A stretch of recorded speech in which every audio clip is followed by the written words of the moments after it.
ఇరాన్‌కి, హౌతీలకి సంబంధాలేంటంటే, Iran తయారు చేసిన తీవ్రవాదులే హౌతీలు.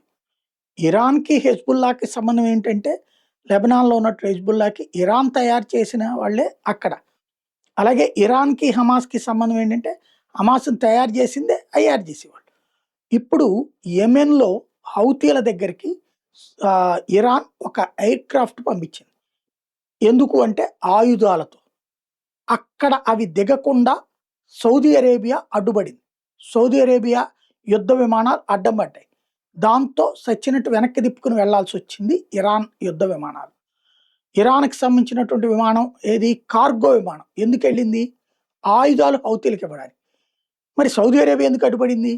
హౌతీలతోనే Saudi అరేబియాకి పెద్ద థ్రెట్. హౌతీల దగ్గర మిస్సైల్ వచ్చినప్పుడల్లా సౌదీ అరేబియా మీద దాడి చేస్తారు. మన సౌదీ అరేబియా మీద ఇరాన్ నేరుగా దాడి చేయలే. చేసింది హౌతీల ద్వారా. కాబట్టి అడ్డుకుంది. ఇప్పుడు హౌతీలు ఒక వార్నింగ్ ఇస్తున్నారు సౌదీ అరేబియాకి. మా దేశంలోకి అడుగు పెట్టాలనుకుంది యెమెన్‌లో అడుగు పెడుతున్నటువంటి ఇరాన్‌కి సంబంధించినటువంటి వాటిని ఆపితే మీ మీద దాడులు చేయాల్సొస్తుంది అని హెచ్చరిస్తున్నారు.